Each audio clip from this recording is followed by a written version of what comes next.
Boa noite.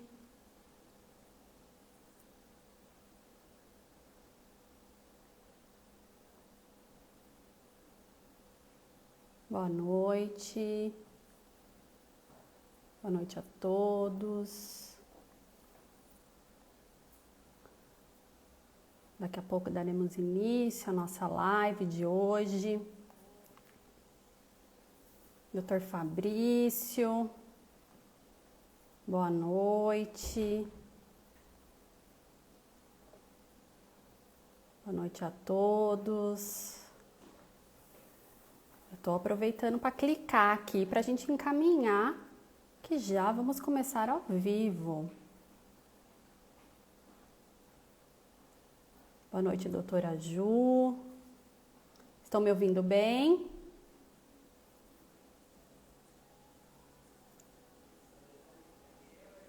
Me ouvindo bem, doutor Fabrício?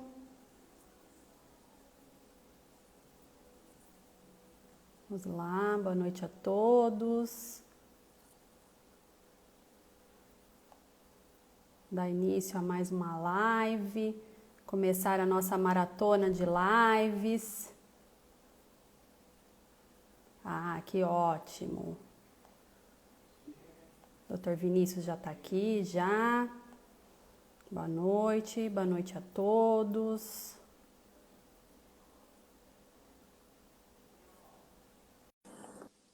Boa noite.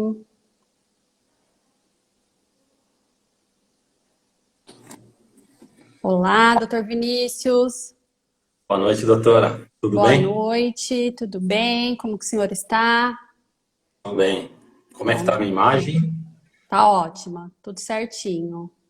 O áudio Está muito escuro, não? também, tá tudo ok. Vai estrear as nossas lives 2021 a Bevalinho. Seja bem-vindo. Que honra. Viu Uma só? extrema honra poder participar aqui com vocês. Muito obrigada. Gostaria de agradecer a nossa diretoria, doutora Raquel, nossa presidente aqui da nossa subseção. Não vai poder participar, que está em reunião, mas deixou um abraço e muito obrigada aí ao doutor. Doutora Juliane, nossa vice-presidente, que está aí acompanhando. Inclusive, a próxima live vai ser com ela, né, doutora? Ela está aí acompanhando. Agradecer a presença do doutor Marlon. Doutor, muito obrigada por estar aqui conosco. Agradecer a presença do doutor Fabrício, que é o presidente da Jovem Advocacia aqui de Valinhos, que tem feito um trabalho incrível. Ele tem, até para contar um pouco para o doutor, todo mês ele tem um grupo de estudo focado, então, para os desejos, anseios e necessidades aí da Jovem Advocacia. Mas a gente acaba aproveitando e, vamos dizer, né, se esbaldando de tanto conteúdo. Então, é muito bom. Doutora Daniela, boa noite. Foi minha aluna querida. Quanta gente querida nessa live, gente. Muito obrigada aí pela presença de todos. Prazer imenso. Doutora Carla, que faz parte da Comissão de Direito do Trabalho. Bom, para quem não me conhece, eu sou a Cláudia Melo Melchert, faço parte da diretoria da UB de Valinhos, presido a comissão de cursos e palestras daqui da UB de Valinhos e sou presidente da Comissão de Direito do Trabalho. Gosto de fazer um monte de coisa, infelizmente Valinhos a gente acaba não tendo tanta gente que participa, e aí quem gosta acaba fazendo um monte de coisa. Agradecer também a doutora Thaís, Dr. Robson, que entraram aqui conosco. O Dr. Robson é nosso diretor secretário, compõe a diretoria conosco. É um prazer imenso estarmos aí com esse time imenso. Dr. Vinícius, vamos lá para o assunto, que é o que a galera está toda ansiosa. Eu acho que a escolha foi perfeita, não só do tema, como do senhor para estar trabalhando aqui conosco esse tema, que é um juiz aqui da nossa 15ª região, professor, mora em Valinhos e vai estar aí trabalhando com a gente esse tema que tanto todo mundo espera, né? Advogando aí na área trabalhista, espécie-se alvará. E a gente quer saber aí quais são as novidades, o que o senhor pode compartilhar conosco referente ao tema, então, os segredos da execução trabalhista efetiva. Muito obrigada por ter aceito o convite. A palavra é toda sua. Muito obrigado, doutora. Eu quero inicialmente agradecer à OAB de Valinhos. É uma satisfação imensa, né, poder trocar ideia com as advogadas e os advogados do município em que eu resido, em que eu e minha família nós escolhemos para criar raízes. Eu já moro em Valinhos há mais de 10 anos e não tenho previsão de me mudar. Então, fica aqui o registro, é uma honra especial em razão disso e sempre bom conversar, trocar ideias e trocar conhecimentos com os advogados, né? Nós que estamos aqui do lado de cá do balcão do Poder Judiciário, nós precisamos desse contato, nós precisamos dessa troca e é sempre bastante enriquecedor. Bom, vamos falar então sobre a execução. Como a doutora disse, o que os advogados que estão no polo exequente, né, normalmente querem e o que mais almejam é que os seus clientes recebam o direito que lhe foi reconhecido na sentença ou que está consagrado no título executivo extrajudicial. Só que, né, para que isso ocorra, para que cheguemos até esse ponto, normalmente tem um calvário a ser percorrido e a gente vai tratar aqui como fazer esse roteiro ele ser menor e mais breve, que existem meios. Mas o fato é que a execução, não só na justiça do trabalho, não só no processo de trabalho, mas em todos os ramos, em todas as áreas do Poder Judiciário, a execução ou cumprimento de sentença lá no processo civil é o momento processual em que se reduz a marcha processual. O processo, no processo de trabalho, notadamente, a justiça do trabalho, ela é caracterizada por ser mais célere, e os números revelam isso tradicionalmente por conta das características processuais. Mesmo a justiça do trabalho, mesmo o processo de trabalho, quando chega na fase de execução, a velocidade diminui, o grau de congestionamento aumenta bastante, e mesmo diante de tantas inovações tecnológicas dos últimos anos, ainda assim, o número de congestionamento na fase de execução, no processo de trabalho e nas demais searas, ou tem se mantido nos últimos 20 anos, ou tem se mantido ou tem aumentado, ou se mantém ou piorou. Então, nós precisamos, nós, juiz do Poder Judiciário, e vocês, advogados e advogadas, nós precisamos juntos adotar boas práticas para tentar, ou pelo menos minimizar, ou ainda que seja pontualmente em determinados processos. Bom, então, partindo dessa premissa, a execução é o gargalo do processo, inclusive do processo de trabalho. Isso existe, esse quadro ele existe por conta de diversos fatores. Não é? Existe uma cultura brasileira, infelizmente, uma tradição de descumprimento das determinações judiciais, infelizmente, e isso é difícil da gente mudar, isso a gente muda muitas vezes só com coerção, só com medidas coercitivas. Existe também, isso vem se agravando nos últimos anos, um déficit de estrutura de pessoal no Poder Judiciário como um todo, no Poder Judiciário da União em especial, e mais ainda, de modo mais grave, mais aprofundado, na Justiça do Trabalho.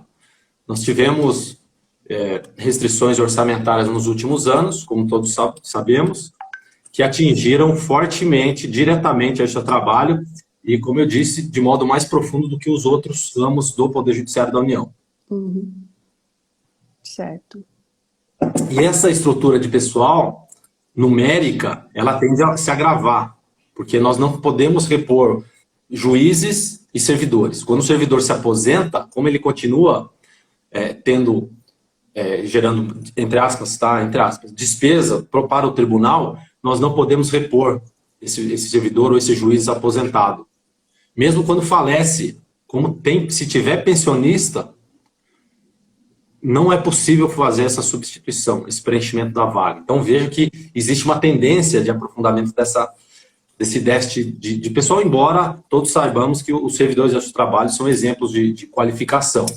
Aí, aliado a tudo isso, aí tem as dificuldades financeiras, sobretudo das pequenas e médias empresas, em especial nos últimos 2 anos, nos últimos 3, 4 anos, na verdade, por conta das sucessivas crises, e agora a crise pandêmica aprofundou ainda mais, e deve aprofundar ainda mais, e aí tem todo o quadro de insolvência, aumento de falências, que existe uma tendência, recuperações judiciais, que tende a aumentar cada vez mais, vem aumentando e vai aumentar vertiginosamente nos próximos anos.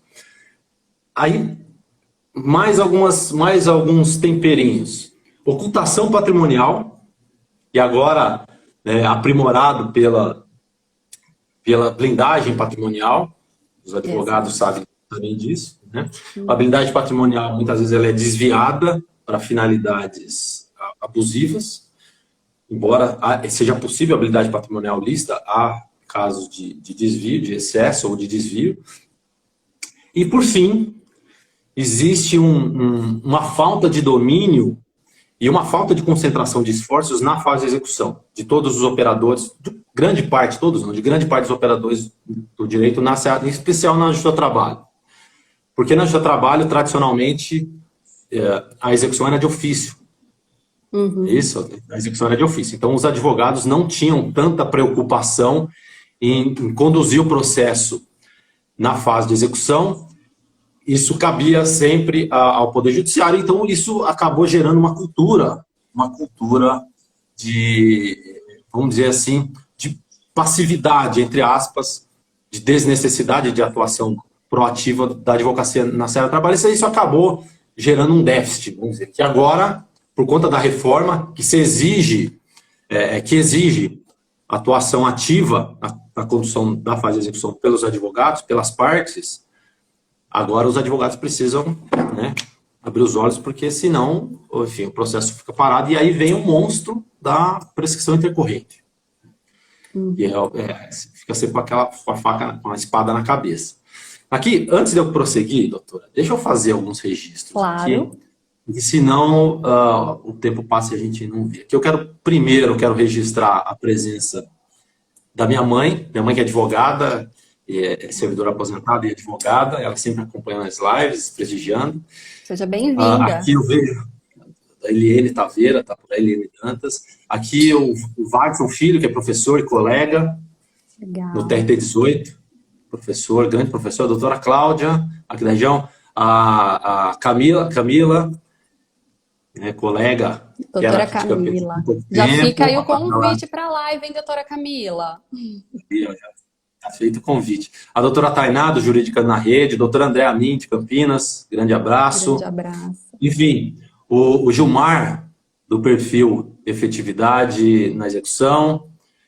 Enfim, todos que estão nos acompanhando, sintam-se cumprimentados e vamos prosseguir. Então, doutora, esse é o quadro. Enfim, existe esse déficit, essa dificuldade de andamento na execução, e por conta de todos esses fatores, inclusive esse último fator que eu mencionei, um déficit de conhecimento ou de afinidade, ou mesmo de hábito de conduzir o processo de execução. Muitas vezes, é muito comum nós nos depararmos com advogados que atuam de modo brilhante na inicial, na defesa, na fase instrutória, lá na audiência, toda uma estratégia montada, um número de testemunhas, quem são as testemunhas na contradita, enfim, nos questionamentos, nos protestos. Depois, na fase recursal também, uma atuação brilhante, mas aí chega na fase de... Muitas vezes, até na liquidação vai bem, mas chega na fase de execução, não dá aquele estímulo no processo que a gente necessita. O Poder Judiciário precisa dessa atuação dos advogados, por conta do déficit de servidores e por conta dessa mudança advinda da reforma trabalhista, que atribuiu esse encargo aos advogados trabalhistas também. Ótimo. Então, os advogados precisam dessa concepção, dessa mudança de paradigma. Doutor, nessa questão até, uma dúvida, que é até do nosso grupo aqui de estudos. A gente fica muito ansioso agora com essa história de que eu preciso dar andamento, eu tenho que fazer o pedido, e aí a gente se depara com essa questão do déficit de funcionários mesmo, que o processo acaba demorando para ter uma decisão. O ideal é aguarde e não fique enchendo de petição, ou conforme você vai tendo ideia, você vai peticionando. Qual que seria o seu conselho em relação a isso, para que a gente realmente tenha um ato efetivo? Bom senso. Bom senso.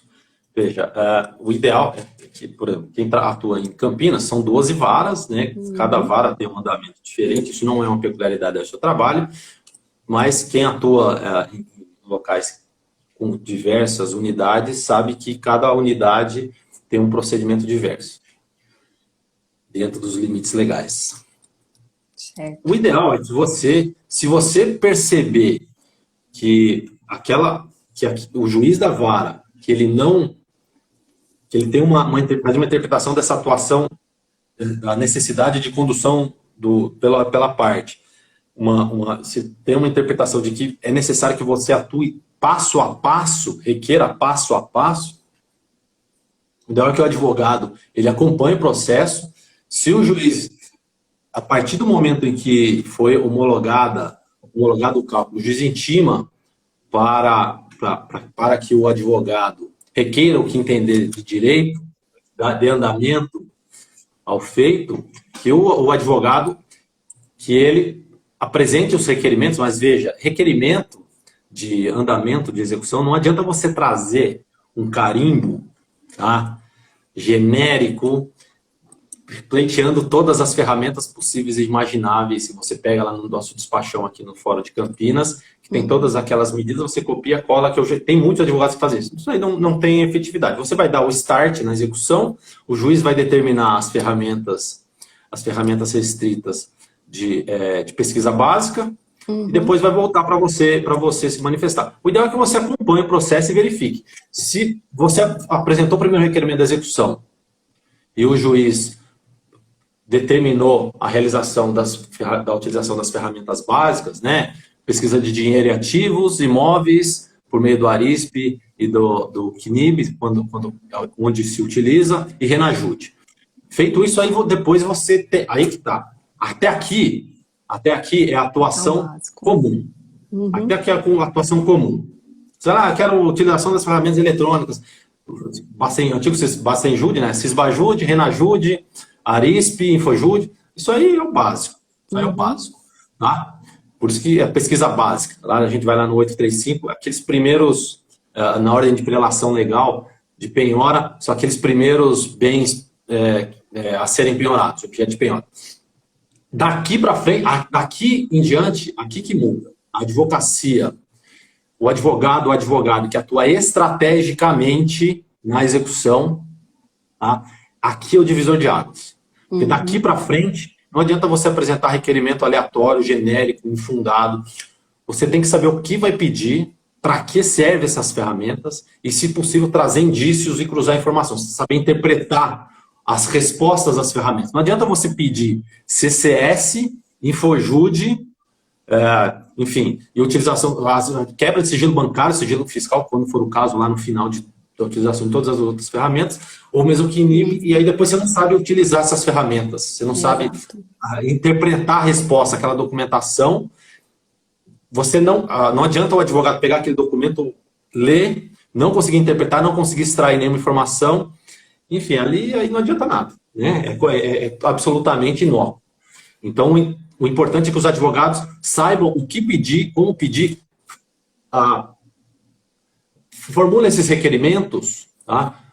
Com outras informações. Com outras informações. Ali cruze as informações obtidas. Deixa eu fazer um cumprimento especial aqui ao meu amigo Maurício Gasparini e o Ulisses Taveira, meu irmão aqui, que os dois, o Maurício, meu parceiro lá no IREC Dinâmico, o Ulisses, meu parceiro em vários projetos e, enfim, inclusive do nosso livro de recuperação judicial. Então, não adianta apresentar pedidos aleatórios. Tem que saber, tem uma ordem lógica, tá? primeiro as ferramentas de acesso, primeiro as ferramentas de pesquisas básicas, né, que aí você vai pesquisar lá ativos financeiros por meio do Sisbajude, Renajude para ver se encontra veículos e utilizar, no nosso caso, a Arisp, que já alcança mais de 10 estados, embora tenha um estado de São Paulo na nomenclatura, a Arisp, ela já alcança, se não me engano, 12 ou 13 estados diferentes. Legal. E o CNIB também. O CNIB também.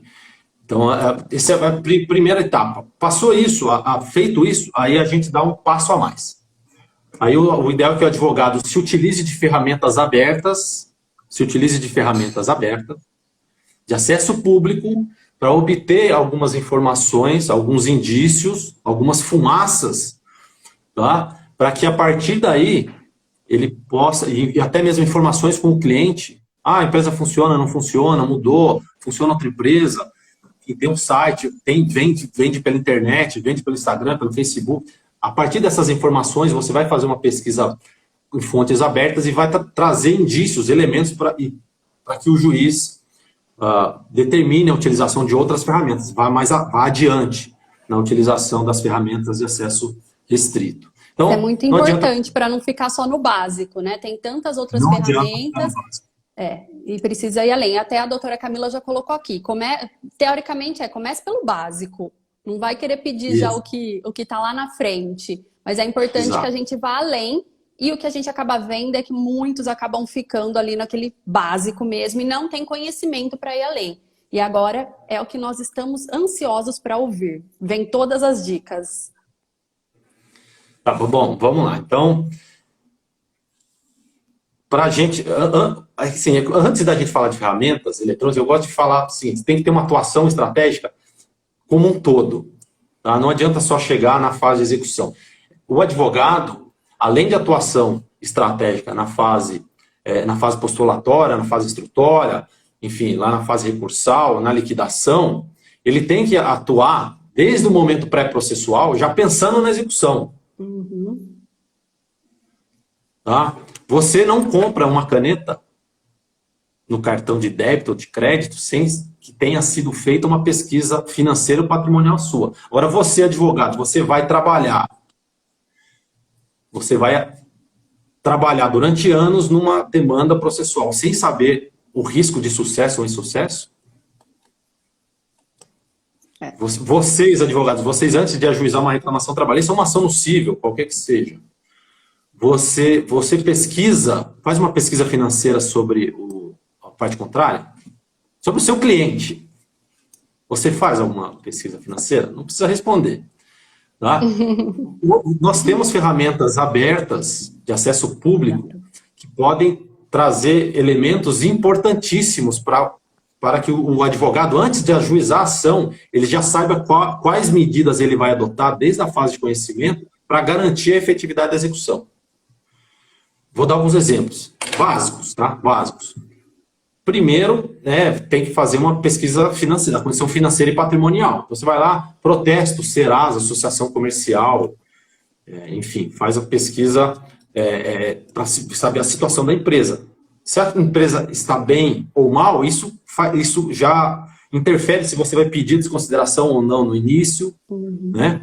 Se você vai requerer alguma medida de cunho cautelar, alguma tutela provisória de urgência, enfim, tá? Se essa empresa está prestes a ingressar com recuperação judicial ou não, se já tem recuperação judicial ou não, você vai pesquisar, você consegue descobrir se ela tem créditos a receber de entes públicos, né, de prefeituras, do Estado, da União. Você consegue descobrir se a pessoa física tem créditos a receber de restituição de imposto de renda. Claro que você não é aberto ao público o valor, né, o conteúdo, mas é possível saber se tem ou se não tem, por meio de pesquisa no Google e outros buscadores e metabuscadores, ou mesmo nas redes sociais. Você consegue descobrir se a pessoa ou se a empresa funciona, se integra grupo. Muitas vezes o próprio site da empresa vem lá, informação institucional ou sobre a empresa, sobre nós. Você vai lá, Grupo, vem 10 empresas. Eu já solucionei alguns casos, inclusive na fase de conhecimento, fica discutindo se é grupo, se não é, se é grupo, se não é, acessando na hora, ali na audiência. Isso deveria ter sido feito antes do ajuizamento, né? Pela parte, não foi feito, aí fica aquele me diz que na instrução, na ata, durante a instrução, eu falei só um minutinho, entrei no site da empresa e vi lá, obtive informações, e lembrando que o site, ou os sites, eles integram o estabelecimento empresarial. Não é isso? O conjunto de bens móveis e imóveis, materiais e imateriais, organizados que visam a consecução da atividade econômica. O estabelecimento hoje, sobretudo hoje, ele é o site e também os perfis nas redes sociais, eles se integram o estabelecimento. Às vezes é o próprio fundo de comércio. O fundo de comércio virtual, vamos dizer assim, né? Então, precisa ficar atento aí. Aí tem o Ulisses lembrou aqui uma ferramenta importantíssima. Duas, aliás. Tem o Ruiz, que é aberto, você consegue descobrir quem é o titular do domínio. Então, a empresa vende produtos, ou ela não vende, ela mudou a razão social, enfim, ou o nome fantasia, houve uma sucessão, de modo fraudulento, os mesmos titulares empresários continuam exercendo aquela atividade, só que por meio de laranja, por meio de terceiros, pessoas interpostas, só que, ou às vezes até uma fraude, né, há uma sucessão fraudulenta, uma simulação, você consegue, na internet, você consegue descobrir quem é o titular daquele domínio.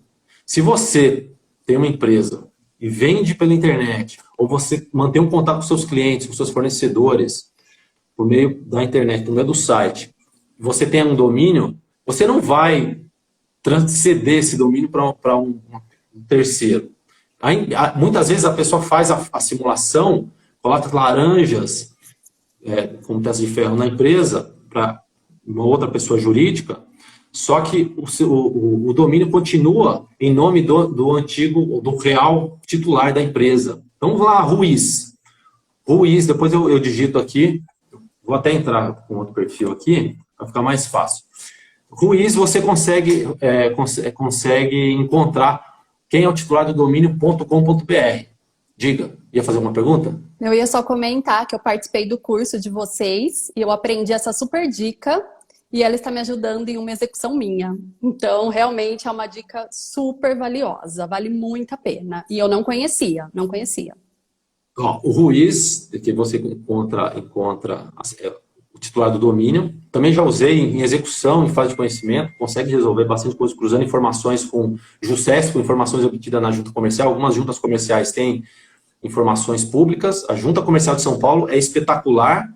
Você consegue, inclusive, pela rua, pelo endereço, isso, Ruiz, ó, é assim que se escreve. Pelo endereço, você consegue, clicando lá no endereço, no logrador, digitando o nome da rua, você consegue verificar quais são as sociedades empresariais que tem naquela rua, naquele trecho. Né? Enfim, tem várias ferramentas. E tem um outro também bastante interessante, também relacionado a sites de internet, o Dr. Léo Santana. Dr. Léo que passou por uma barra, né, por conta dessa tragédia que nós vivemos. Dr. Léo, um forte abraço. Então, tem um Web Archive, que é uma outra ferramenta interessantíssima também, que ela, por meio dessa ferramenta, que é acesso público, você consegue fotografar o conteúdo do site em momentos pretéritos. Então, vamos supor, uma determinada empresa, ela tinha lá no site um hall de clientes. Isso é comum, né? Isso é comum. Hall de clientes. Só que aí ela passou por dificuldades financeiras, enfim, né? E aí, ou às vezes não é dificuldade financeira, é má gestão, por vezes isso ocorre, por muitas vezes, inclusive, é muito comum, mesmo antes das crises, má gestão, ou então até uma gestão de má fé, né? Pago quem eu quero, às vezes. Enfim, em decorrência dessa crise ou dessas crises, a empresa ela opta por retirar aquele rol de clientes do site, para evitar penhora de créditos. Porque se você souber o cliente, você consegue penhorar o crédito, não é isso? Exato. E aí o que você faz? Você vai lá atrás. Você consegue, por meio dessa ferramenta, você ver como que era o site há um ano atrás. Pá, você pega o conteúdo do site há um ano atrás. Veja, isso é uma fonte aberta, lícita, tá? Não é ilícita. Ela é lícita, aberta. Você consegue retroagir o conteúdo do site. Então você consegue, por exemplo, encontrar empresas do grupo, que às vezes lá atrás tinha elencado as empresas integrantes do grupo, hoje não tem mais. Você volta lá atrás, você encontra. Às vezes tem o histórico da empresa. Foi fundada pelo João da Silva. E aí depois a empresa cresceu, passou para os filhos, aí ingressou outros parceiros, outros sócios. Aí fala das atividades, depois vamos tirar todas essas informações. É Web Archive. Eu vou digitar aqui, eu já passo lá.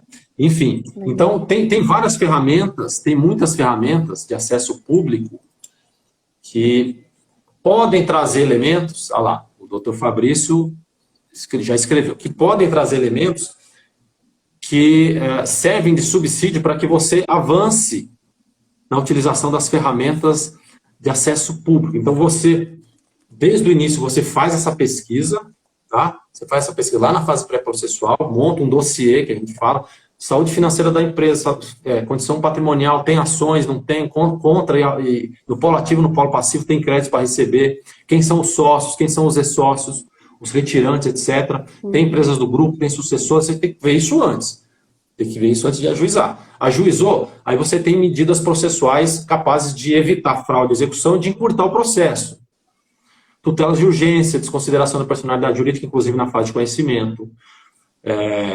Hipoteca judiciária, que eu gosto muito, anotem esse nome, hipoteca judiciária, artigo 495 do CPC. Tem protesto, né, na fase.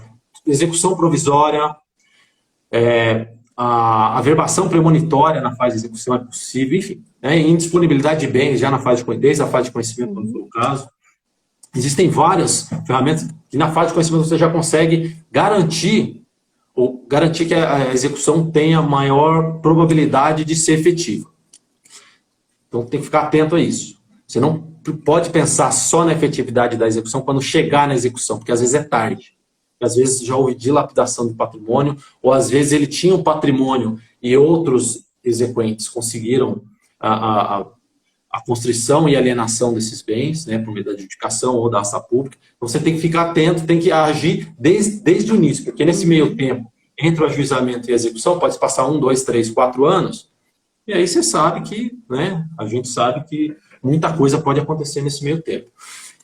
E vocês, a partir do momento que vocês têm toda essa gama de informações e tomou essas medidas na fase de conhecimento, você chegou na fase de execução, ainda assim, requereu o prosseguimento da execução, o juiz adotou as ferramentas de acesso restrito de pesquisa básica, aí você vai aí você vai passar para uma área mais restrita, né? Aí sim, você precisa ter um conhecimento mais aprofundado, ideal é que tenha um conhecimento mais aprofundado sobre ferramentas eletrônicas, isso demanda estudo, tá? Demanda estudo, inclusive, da jurisprudência também. O CNJ tem, o nosso tribunal também tem explicações sobre as ferramentas, tem cursos, hoje já tem alguns cursos, nós fomos uns dos primeiros a promover esse tipo de curso, hoje já tem alguns cursos sobre ferramentas eletrônicas aí no mercado.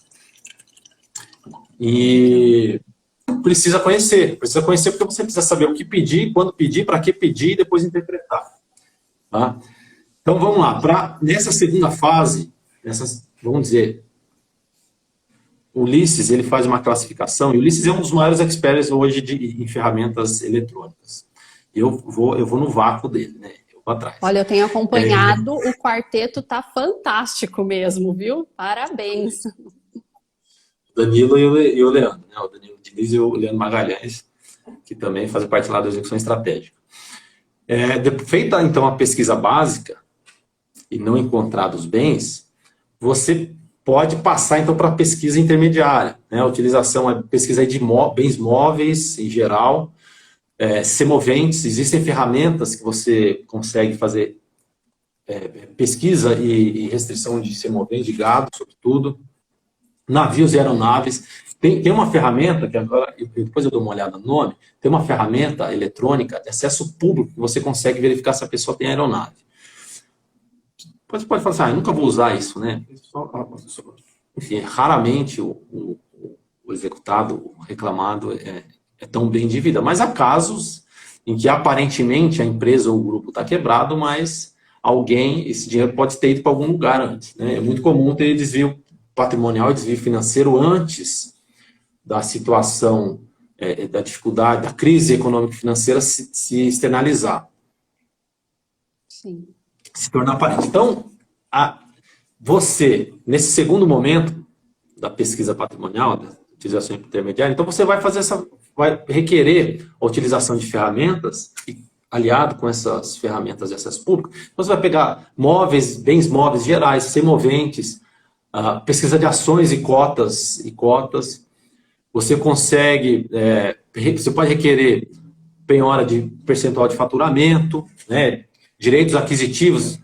Então, você pode se utilizar de ferramentas eletrônicas lá no InfoJude para verificar se tem créditos de locações, de aluguéis. Ó, o professor Marcel, grande Marcel, colega aqui da 15ª, professor, grande figura, excelente professor e excelente juiz. Forte abraço, Marcel. Enfim, aí tem várias. Aí aqui tem um rol imenso de ferramentas, e o ideal é que, a partir de indícios obtidos com a utilização de ferramentas abertas, você dê os próximos passos. Mas tem algumas ferramentas aqui que merecem uma análise. Um comentário rápido. Primeiro, CCS. Essa ferramenta ela é espetacular, é incrível. E ela é autoexplicativa. Só que, assim, pouca gente conhece ainda, Exato. Pouca gente requer. E eu sou juiz substituto do quadro móvel. Eu rodo por muitas varas. E vira e mexe, enfim, pego uma pauta de conciliação e execução e verifico que a boa parte, ou até todos os processos que estão na pauta, processos de 2015, 2016, 2017, que está naquela... que a execução fica patinando, não tem CCS. O CCS ele é interessante por quê? Porque ele traz, assim, quase online, ele traz informações, ele traz uma planilha, algumas planilhas, contendo as contas bancárias com as quais aquele CPF ou aquele CNPJ tem relação, seja como titular ou seja como procurador. Por que é importante? Porque pode ser que um sócio retirante ele continue movimentando a conta da empresa, e ali ele figura.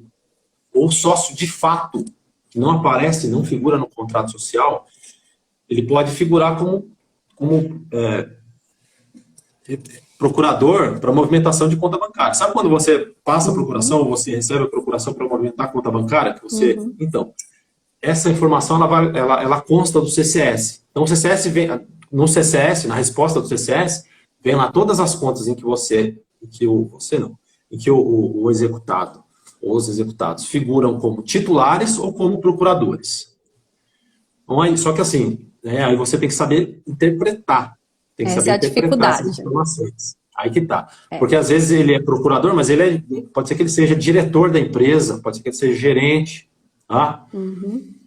Agora, se não for diretor, não for gerente, e não for sócio, aí acende uma luzinha vermelha e fala, por que essa pessoa tem poderes para movimentar a conta bancária da empresa? Aí dali você vai desenrolar, advogado, vai fazer uma investigação. Você ou pede para estagiários, pessoal mais novo, tem muita intimidade com informática, pesquisa na Jusceps. Pode ser que você encontre que essa pessoa lá atrás, que ela é sócio retirante, ela se retirou da empresa, o contador também pode ser que tenha, enfim, né? Tem alguns casos que algumas figuras, alguns prepostos ou representantes que atuam. Mas você olha lá atrás, é sócio retirante. Ele foi sócio retirante, mas quem entrou? A esposa, ou vice-versa. A esposa saiu, entrou o marido, ou entrou o irmão. Tá? E é só que aquele sócio retirante, ele continua movimentando a conta bancária da empresa. Ué, mas como é que a pessoa sai da empresa e continua movimentando a conta bancária? Alguma coisa tem. Aí, a partir daí, você pode colher outros elementos, inclusive às vezes a pessoa, ela realiza uma fraude, ela pratica uma fraude, uma simulação, e assim, normalmente, a pesquisa, doutora Michele, a pesquisa no CCS não é pública, tá? O CCS, ela é ferramenta de acesso restrito. Você tem que requerer o juiz deferir, e aí, a partir daí, você faz a análise. Então, voltando lá.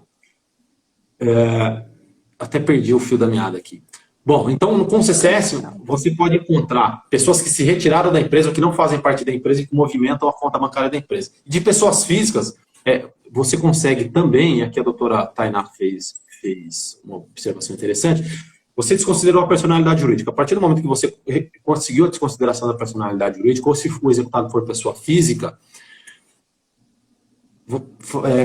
assim, vamos supor, é um caso notório que a pessoa vive bem, né? Viajava para a Disney todo ano, os filhos estudam em boas escolas, né? Tem carro do ano, etc, vive uma vida privilegiada, mas não encontra dinheiro na conta, de jeito nenhum. Exato. No CCS, pode ser que você encontre contas que são movimentadas por esse executado, mas em nome de laranja, em nome de terceiro. Eu já encontrei, já houve casos, tem um caso, isso aí já transitou em julgado, eu posso falar, foi no meu primeiro ano de magistratura, veja só, 2011, vou completar agora 10 anos de magistratura. Em 2011, na minha primeira designação, eu lembro que eu utilizei isso lá na terceira região em Minas Gerais, e aqui na 15ª ainda não usava, eu fiz o curso lá, logo que eu ingressei, e era uma novidade ainda na Justiça do Trabalho, na Justiça do Poder Judiciário, e eu lembro que eu utilizei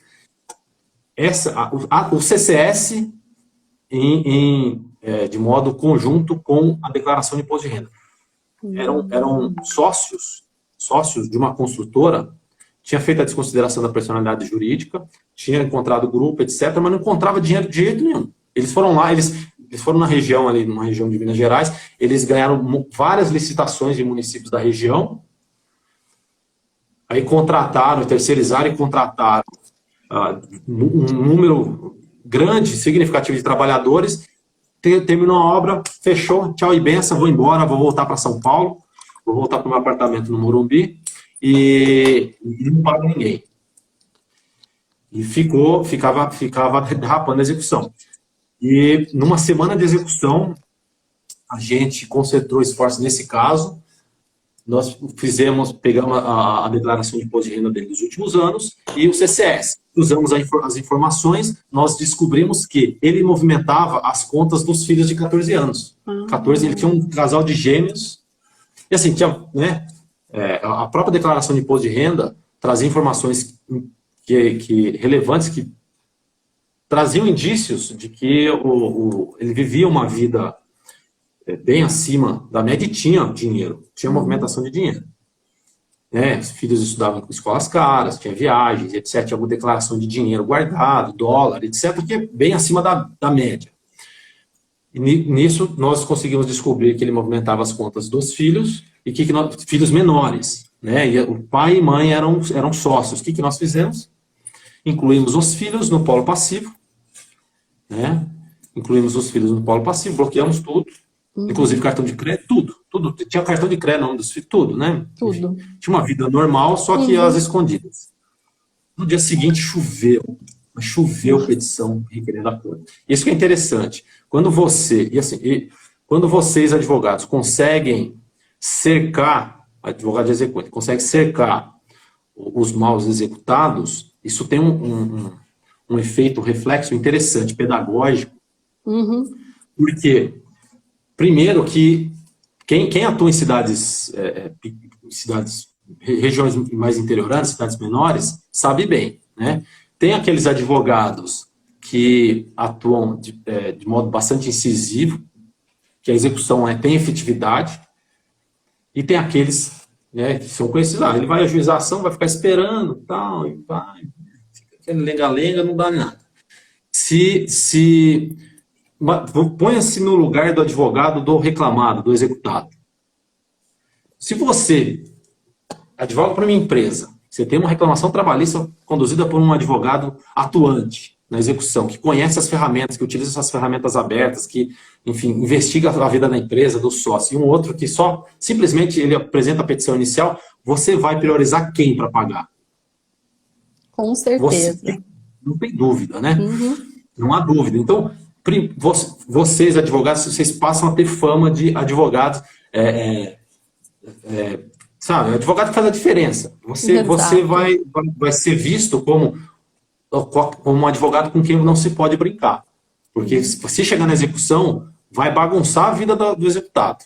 Vai achar dinheiro, se não achar dinheiro, vai achar carro, se não achar carro, vai dar dor, no mínimo vai dar dor de cabeça, vai dar trabalho. E é interessante. Outra coisa.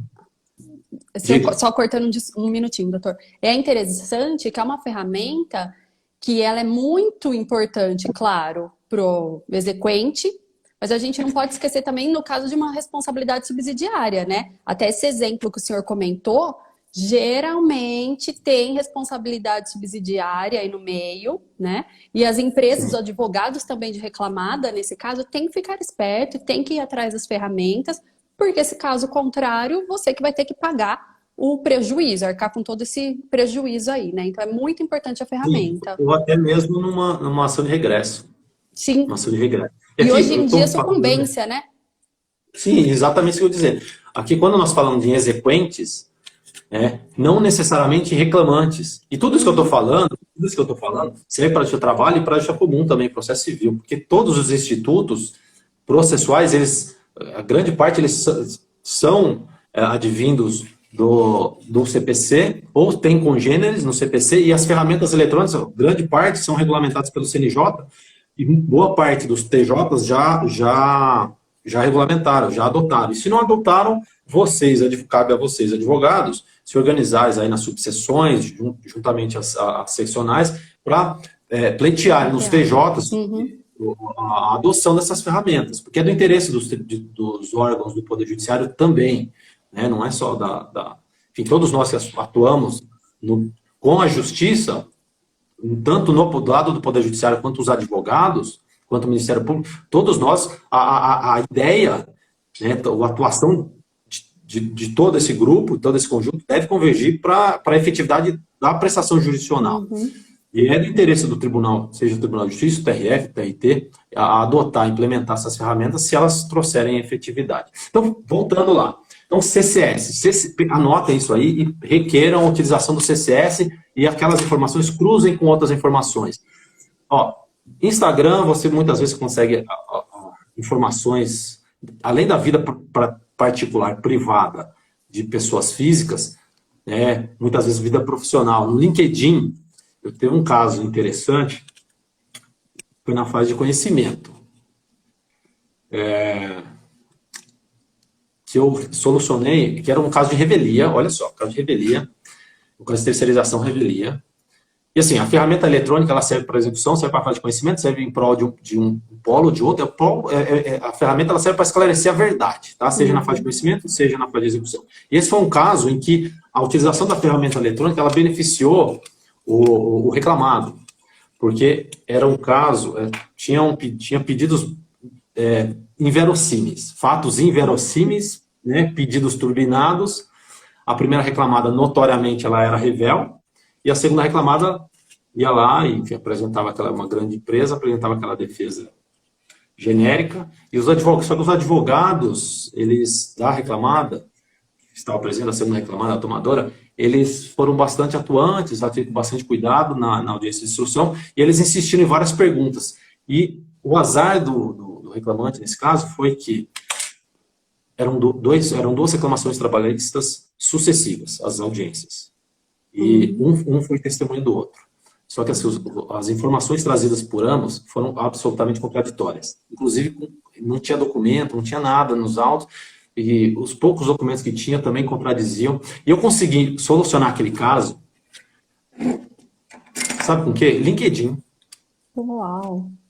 LinkedIn. Lá no LinkedIn tinha o currículo Não da reclamando disso. pessoa. Ele tinha uma discussão se era gerente, se não era. No LinkedIn ele estava escrito lá, eu era gerente e fazia isso, isso, isso e isso. Litigância de má fé. Exato. Então vejam, isso é informação pública. Informação pública.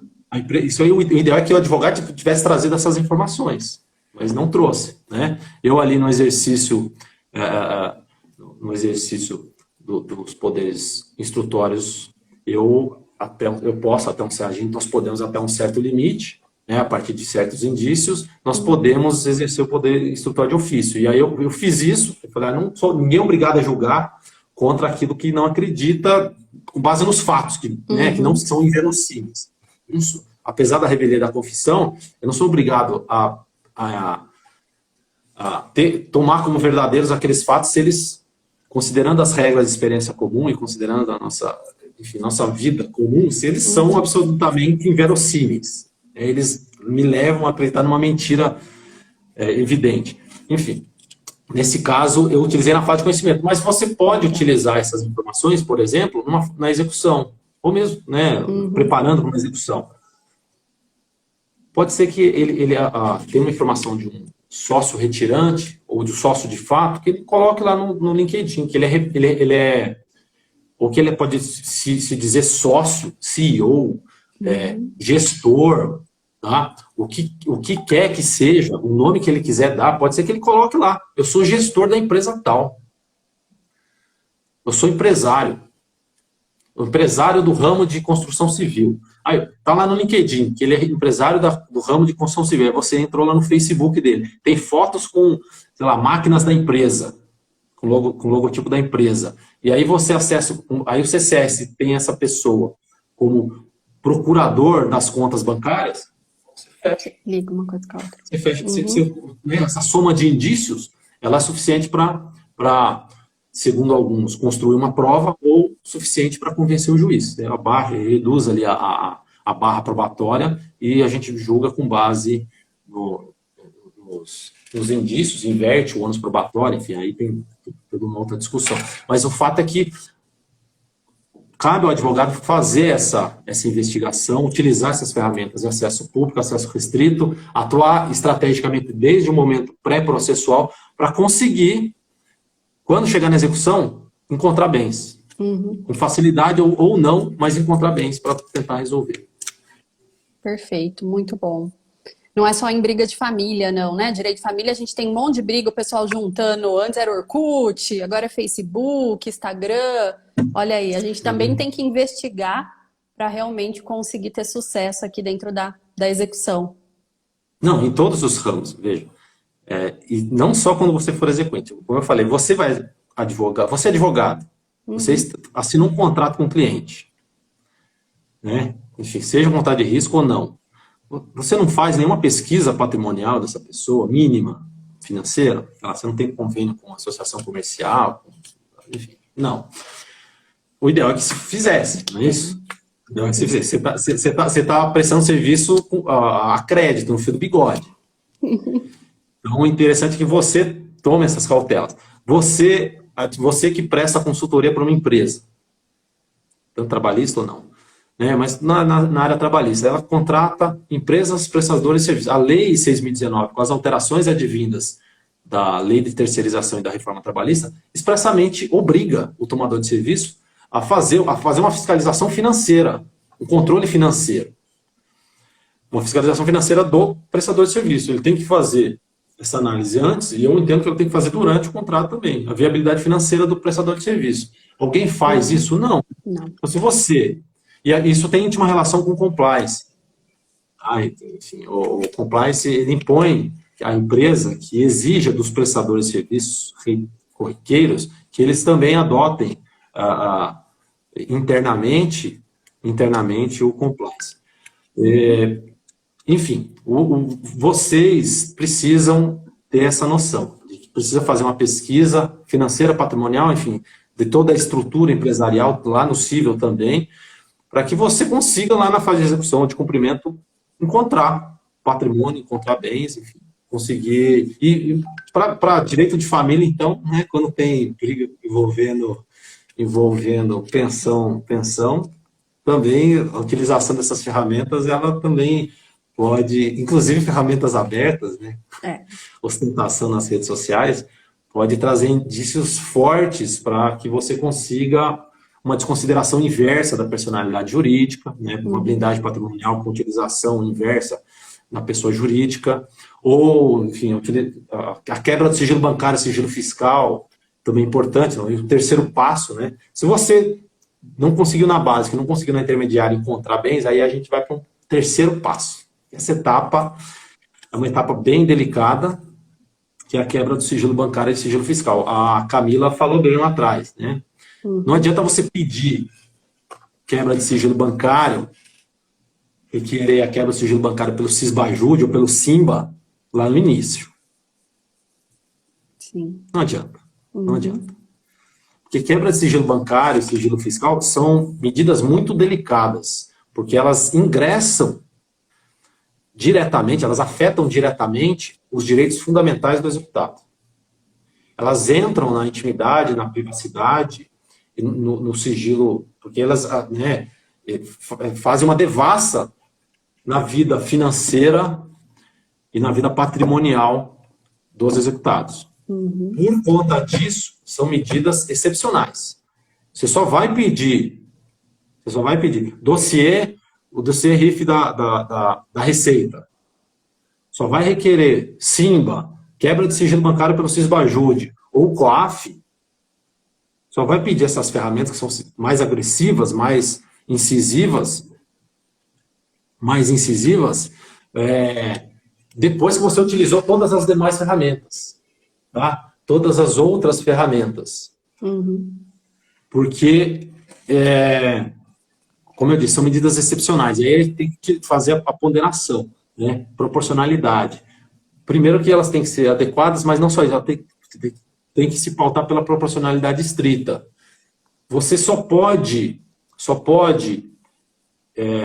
relativizar essa proteção à dignidade do executado se tiver fundamentos relevantes para que isso ocorra. Nós tivemos agora, recentemente, um caso notório lá na Justiça Criminal de nulidade de processo, de sentença criminal, de processo, de atos processuais penais, né, criminais, envolvendo quebra de sigilo bancário e fiscal, se não me engano. Né?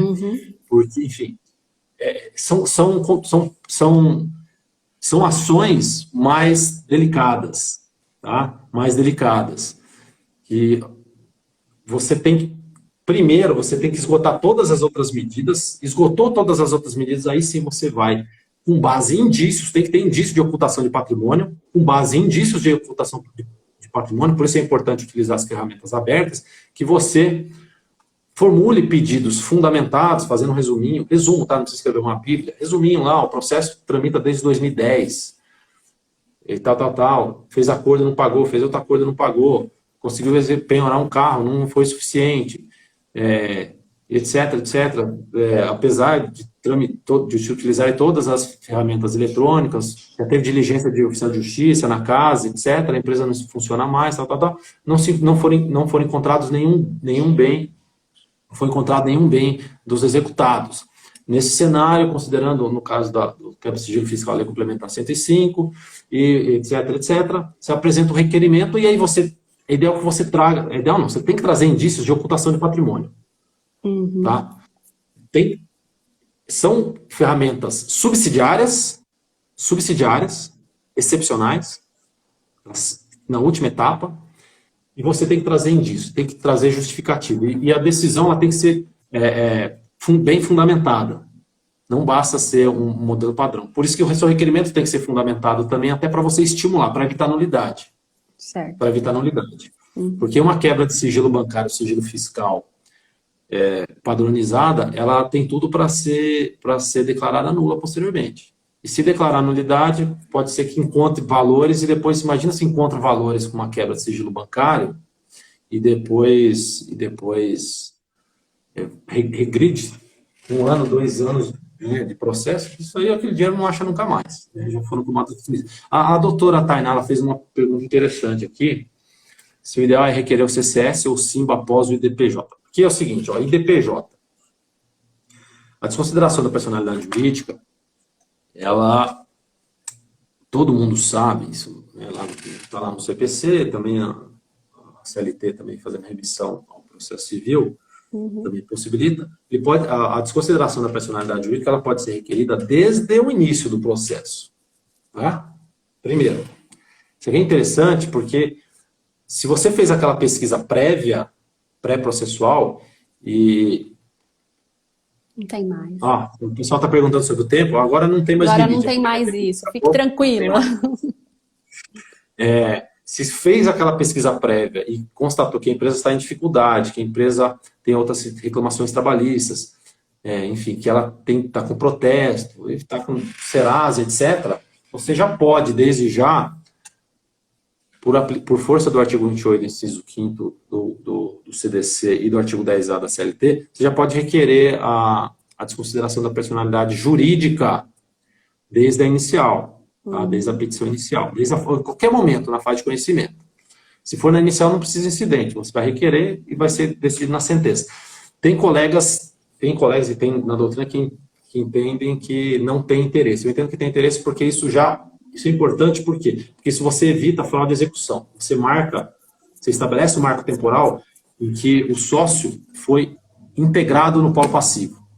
E por que é importante isso? Para evitar a fraude de execução. Se ele aliena o bem nesse interregno, tá?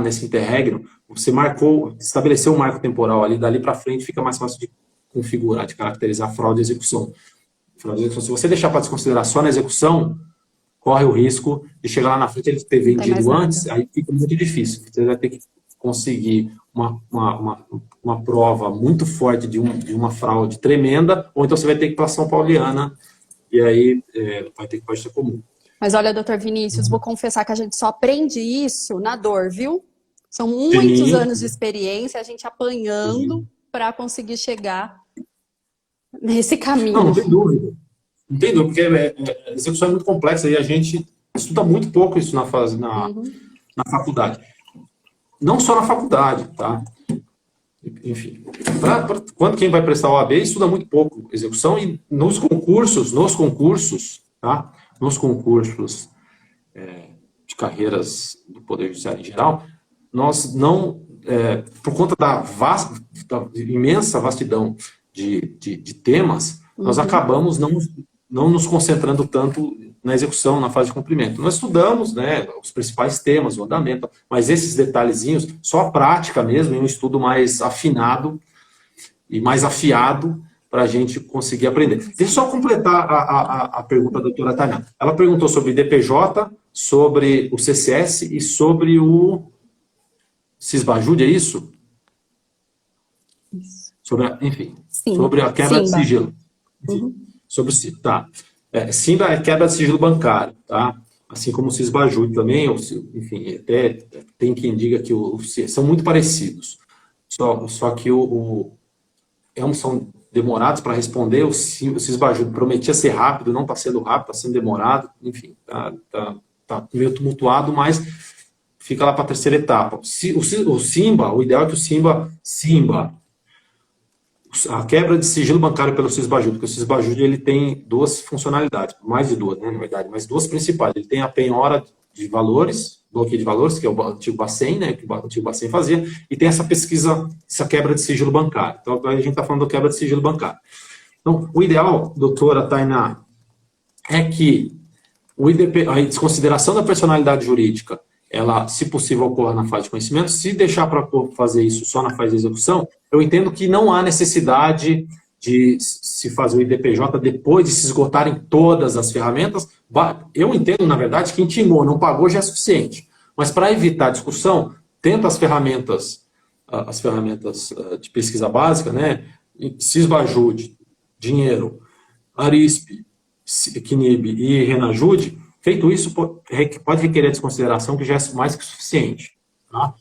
Não precisa esgotar todos os todas as ferramentas. E com relação à desconsideração da personalidade jurídica, agora eu entendi a pergunta que ela quer saber. Se precisa esgotar, se é necessário esgotar todas as ferramentas eletrônicas, toda a pesquisa patrimonial para desconsiderar. Não precisa. Então, eu entendo que se intimou, não pagou, já é possível para desconsiderar. Fez as pesquisas básicas, fica mais reforçado ainda, já pode desconsiderar a personalidade jurídica. A partir do momento que você desconsidera a personalidade jurídica, eu entendo que pode a execução contra os sócios e contra a pessoa jurídica, ela pode tramitar conjuntamente, que é o que acontece. A partir do momento que você desconsidera a personalidade jurídica, pesquisas patrimoniais elas passam a ser feitas em nome da pessoa jurídica e das pessoas físicas, ou pessoas jurídicas são sócios. Então eles passam ali a figurar como se fossem solidários a partir daquele momento. Tá? A partir daquele momento. E você pode usar o CCS antes ou depois também, não tem problema. Mas se você seguir essa ordem, fez a ferramenta, utilizou a ferramenta básica e requereu a desconsideração, na sequência você pede o CCS de todo mundo, da empresa, da sociedade empresarial, empresas do grupo e dos eventuais sócios que existirem, já figurarem no polo passivo. Ótimo.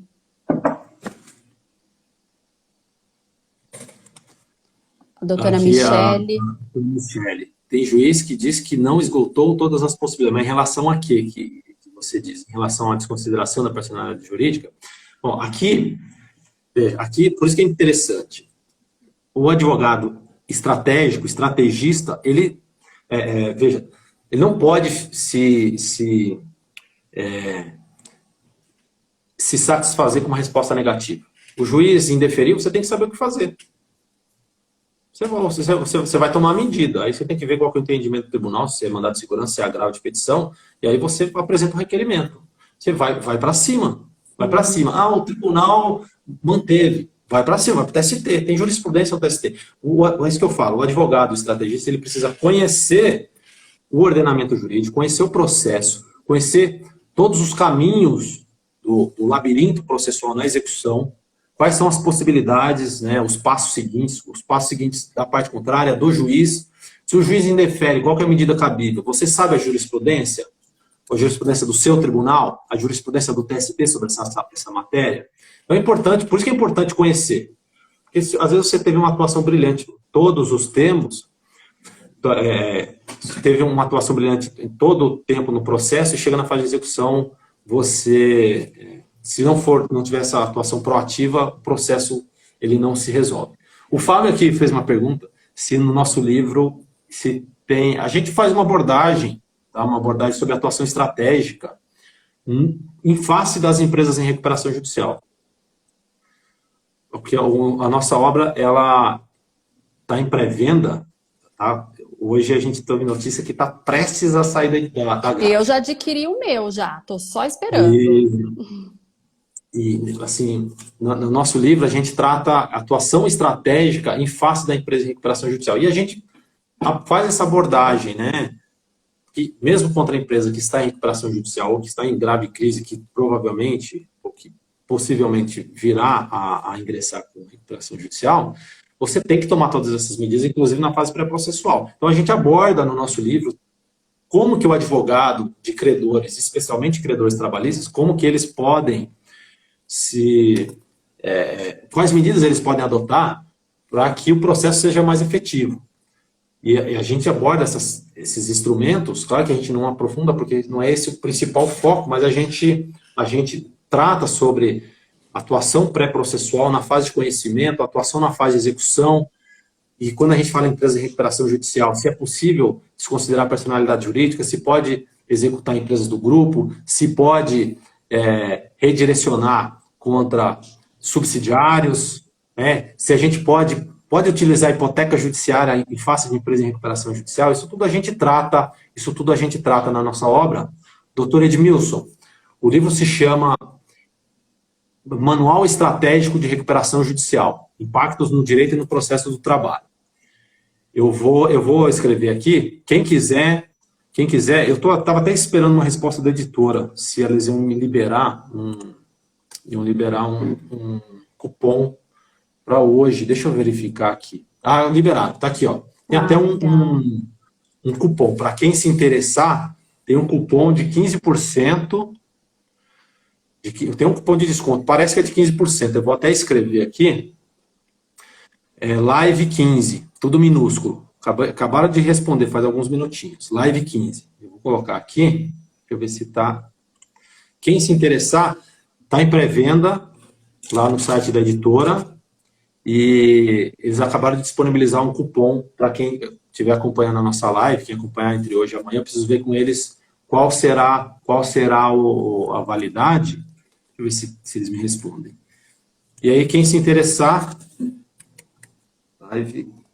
Eu recebi e-mail também da editora hoje, porque como eu já adquiri, aí eles mandam um e-mail falando do desconto. Mas esse outro desconto é para quem participou da lista VIP.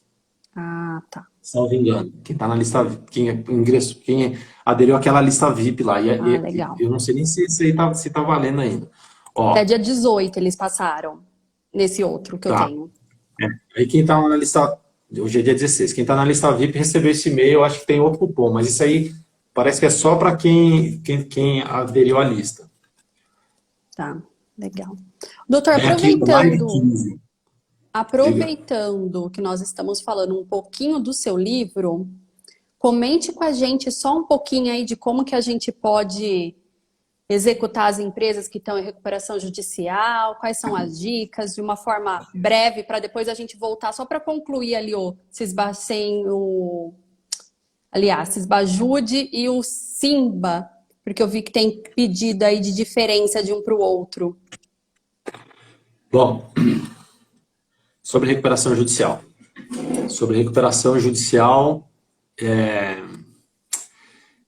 Bom, quando a empresa está em recuperação judicial, né, primeiro a gente precisa entender o que é recuperação judicial. Recuperação judicial é diferente de falência. Tá? Não significa que a empresa é insolvente, que a empresa não tem condições de pagar, que a empresa quebrou e que ela não vai existir mais. Pode ser que ela venha a ter a recuperação controlada em falência ou não. Mas o ideal, e esse é o propósito da recuperação judicial, é que a empresa em crise financeira, em grave crise financeira, que ela abra suas contas para os seus credores, suas finanças, sua contabilidade, sua realidade patrimonial, e negocie com ele uma repactuação das dívidas. Repactuação das dívidas. E aí ela apresenta um plano de recuperação judicial, esse plano é analisado pela Assembleia Geral de Credores, os credores aprovam ou desaprovam, e se desaprovarem agora tem a opção de apresentar um plano pelos credores. Mas a lógica é essa, a empresa ela apresenta uma proposta de renegociação das dívidas pelo plano. Essa que é a lógica, é um processo negocial. Então, como é um processo negocial, prestem atenção nisso aqui. Como é um processo negocial, não adianta ingressar num processo de recuperação judicial, como credor, querendo só litigar. Um espírito beligerante, uma espada e um escudo na mão. Você tem que atuar com um espírito de negociação. Você vai ingressar no processo de recuperação, você vai participar, isso é importante, para garantir que a negociação na Assembleia Geral de Credores, e prévia também na Assembleia Geral de Credores, para que ela não seja tão ruim para você. Por quê?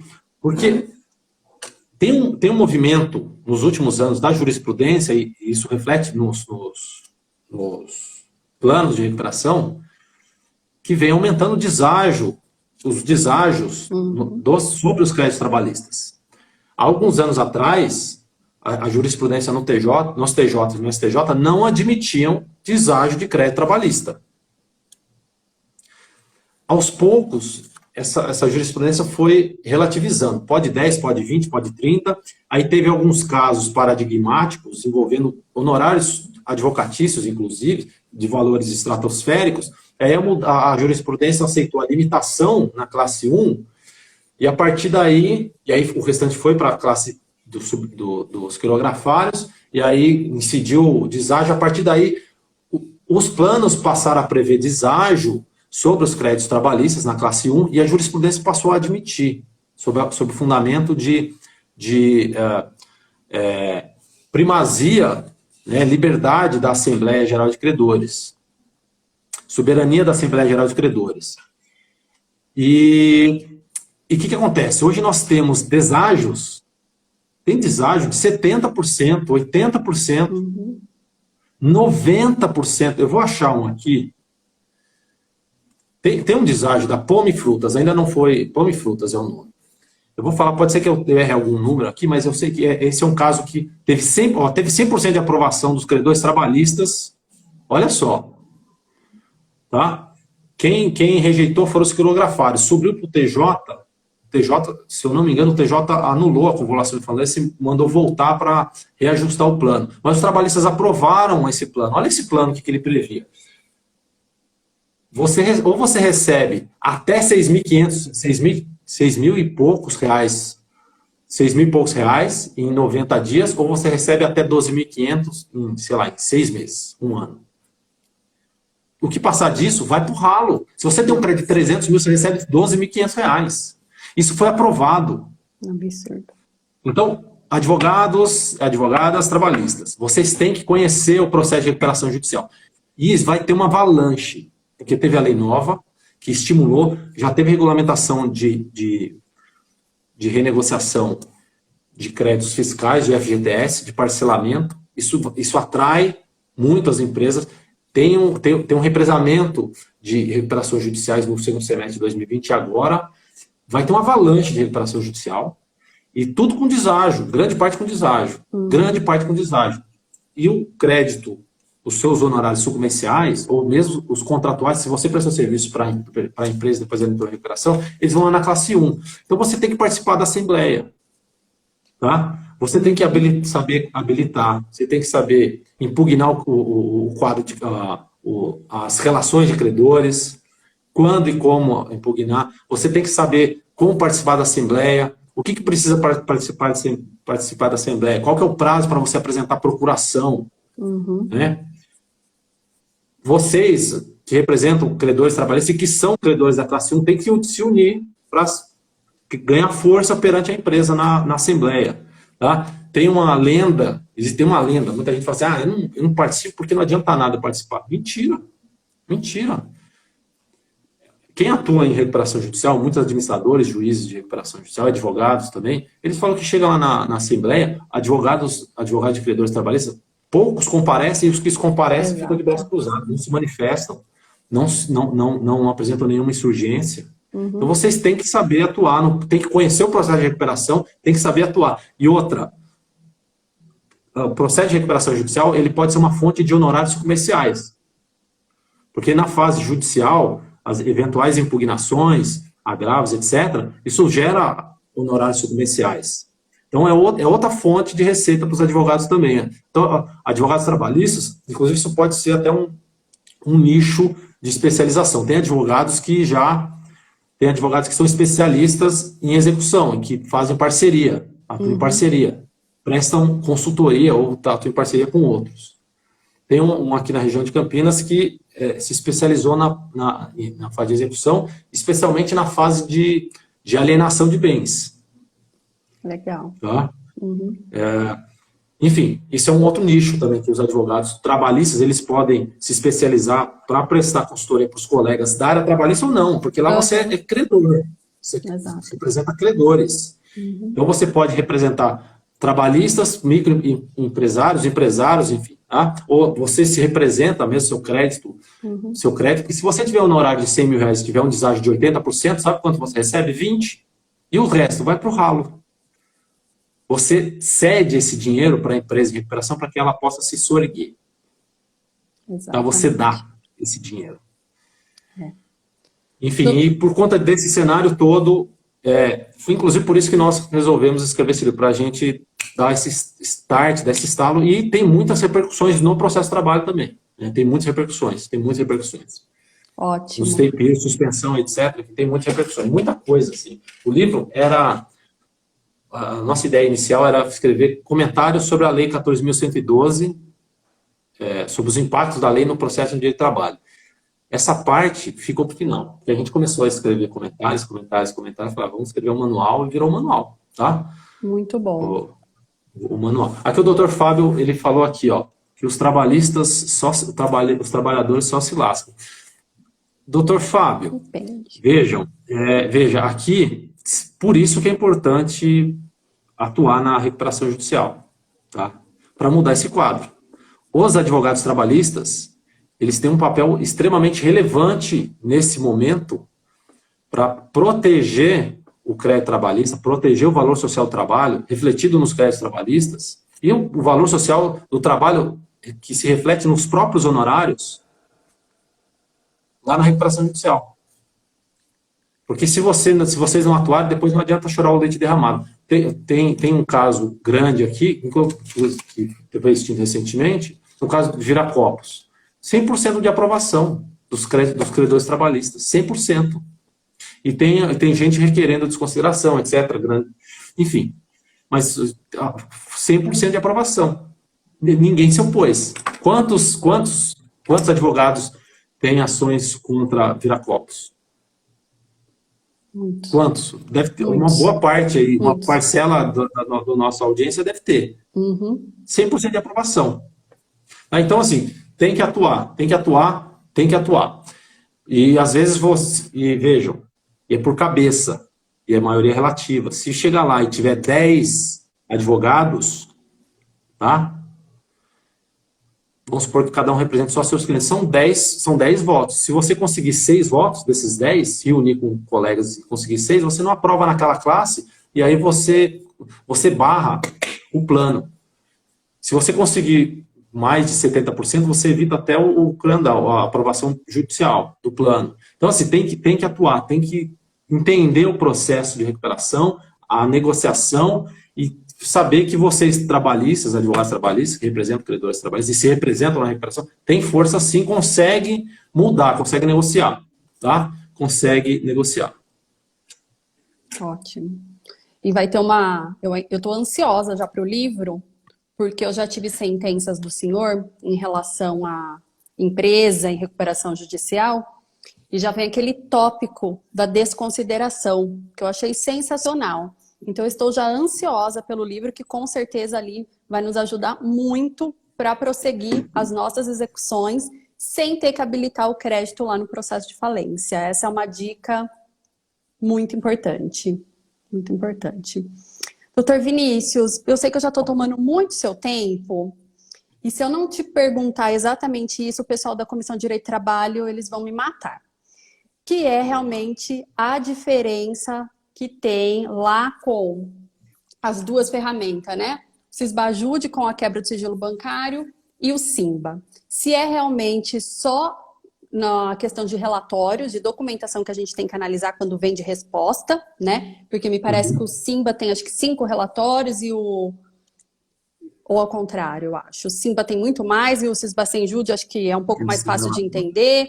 Enfim, qual que é a diferença efetiva entre essas duas ferramentas? Por gentileza. A diferença básica é o formato, tá? E o Sisbajude hoje, ele é mais abrangente do que o Simba, tá? Todas as empresas que aderiram ao Pix, elas hoje são abrangidas pelo Sisbajude. Tanto no bloqueio, isso é importante, porque ainda tem, fintech é alcançada, não é? Esses bancos digitais. Então, a esmagadora maioria dessas fintechs aderiram ao Pix, até porque o Pix tem muito a ver com a agilidade desses bancos. Então, a grande maioria deles aderiram. Estão abrangidos pelo CCS e pelo Sisbajude. Então, o Sisbajude hoje ele é mais abrangente e muda o formato também. O Sisbajude, a resposta dele, as respostas elas são mais fáceis de manusear. Tá? Mas, com relação à celeridade, nós apostávamos que o Sisbajude seria muito mais rápido, mas ele não tem sido. O fato é que tanto o Sisbajude quanto o Simba, eles são medidas a serem adotadas lá na última etapa, depois de se esgotarem todas as ferramentas de pesquisa básica e intermediária, porque tem quebra de sigilo e, com base nessas informações que são complexas, aí o advogado vai ter que gastar tempo, tá? Porque Inclusive, é por isso, também por isso que não se utilizam essas ferramentas em todos os processos, porque senão depois a gente não consegue fazer essa análise documental, mas você tem que se debruçar, você tem que analisar cuidadosamente, cruzar informações com outros dados, com outras ferramentas, muitas vezes que já estão nos autos, que aí tanto uma quanto outra consegue trazer a realidade financeira da pessoa, e aí você tem que saber olhar nas entrelinhas, né? Tem muitas transferências, TED, hoje Pix, para determinadas pessoas, determinados horários. Pô, mas quem que é essa empresa aqui? É cliente, fornecedor? Então aí você tem que dar o start e a partir daí desenrolar uma investigação. Mas assim, não há diferenças muito substanciais. Eu acredito que com o tempo o Simba ele tenda a ficar em segundo plano e se utilizar mais o Sysbajude conforme o Sysbajude for se aprimorando, porque a concepção dele, a ideia dele é que ele seja mais abrangente e seja mais autoexplicativo, mais fácil de manusear. Perfeito. Então, meu muitíssimo obrigada. Foi uma live, assim, perfeita. Tivemos uma audiência, olha, quase 1h30 de live, ainda temos audiência. Muito obrigada a todos vocês que permaneceram aqui conosco. Doutor Vinícius, então deixa aí para o senhor deixar uma palavra final. Muito obrigada mais uma vez. Bom, eu quero agradecer demais a OAB de Valinhos, na pessoa da doutora Cláudia. Foi um prazer imenso e fico à disposição. O livro vai sair, se quiserem marcar um outro dia uma conversa sobre recuperação judicial, eu já me disponibilizo. Pode ser agora, você sabe que agora dá para fazer live com até 4 pessoas. Posso eu e meu irmão, que é coautor, nós dois podemos agendar um dia e vir. E assim, eu fiquei muito feliz, muito lisonjeado com esse convite, porque, como eu disse, né, é a cidade que nós escolhemos para morar, para criar raízes, e provavelmente é o lugar onde eu pretendo envelhecer aqui, para você viver o resto da vida. Então, tem uma relação muito, muito especial com a cidade. E agradecer a todos que nos acompanharam, né, é sempre uma satisfação imensa, uma honra trocar essas ideias com os advogados, e quero convidar todos, instar todos vocês para que passem a estudar mais execução e recuperação judicial, porque com isso muda a qualidade do seu trabalho e a recompensa, né? Vocês sabem que quando a execução tem resultado, lá vem a notícia do alvará e aí tem aquele monte de meme de alvará. Sabe que a gente brinca, né, com essa história de que a gente não vê a hora do alvará e tal, mas eu falo que enquanto advogada trabalhista, atuando para os dois lados, tanto reclamada como reclamante, é uma satisfação mesmo a gente ver o processo concluído, né? Principalmente quando você está ali pelo lado do reclamante, que você realmente vê verbas rescisórias, por exemplo, né? Então, é realmente uma satisfação muito grande quando você consegue ver aquele processo de fato resolvido. Eu quero agradecer a presença da doutora. Essa sensação, doutora, essa sensação, se não for de todos, é de quase todos que atuam, né? Na Justiça do Trabalho, digo em nome dos magistrados, das juízas e dos servidores. A gente também tem essa sensação. Quando a gente chega na audiência e vê que não foram pagas as verbas rescisórias, a gente fica angustiado, né? Porque, enfim, é um drama social, é um drama social e econômico que reflete, além da empatia, da solidariedade, tem a questão, isso é um drama social que atinge toda a sociedade, que acaba respingando em tudo, né? A economia não gira, se não tem salário, não tem renda, a economia não gira, enfim. A economia é formada, é uma corrente com elas, e se uma ou outra cai, ela deixa de girar. Então, tem a questão social, a questão socioeconômica, que é um drama, e a gente também se sensibiliza com isso. Totalmente. Eu acho que todos nós que escolhemos a esfera trabalhista, a gente já tem aquela coisa, né, aflorada pela questão aí, social. Não desmenosprezando as demais áreas, embora eles brincam bastante com a gente, né? Mas, enfim, a gente acho que já, por estar ali na labuta do dia a dia, vendo tanta coisa, já está conosco ali, caminhando. Eu quero agradecer uma amiga, doutora Lariane, advogada trabalhista lá de Joanópolis, está aqui nos prestigiando. Muito obrigada. Olha, gente, realmente um sucesso. Já fica aí o convite para que a gente possa marcar uma nova live para a gente falar um pouquinho do livro. Doutor Ulisses, mais do que convidado. Fico muito feliz aí da satisfação do Doutor Vinícius com a nossa cidade de Valinhos. Eu sou nascida aqui, então apaixonadíssima por Valinhos. E muito obrigada por estar aqui, ainda que virtualmente, na OAB de Valinhos. Quando a gente tiver nossas atividades presenciais, já fica o convite. Agradecer a doutora Camila, que participou, ela já esteve aqui conosco presencialmente, palestrando. A advocacia, eu acho que ela tem que andar de mãos dadas aí com a magistratura, e é muito bom a gente poder ouvir esse outro lado, aprender, colocar em prática, que aí todos nós chegamos, né, ao mesmo objetivo. Muito obrigada mais uma vez, que Deus te abençoe cada vez mais, doutor Vinícius, que você possa continuar compartilhando aí tanto conhecimento conosco. Muito obrigada. Eu que agradeço. Até Boa mais. noite. Tchau, Abraço a tchau, todos. gente. Boa noite a Tchau, tchau. todos. Tchau, tchau.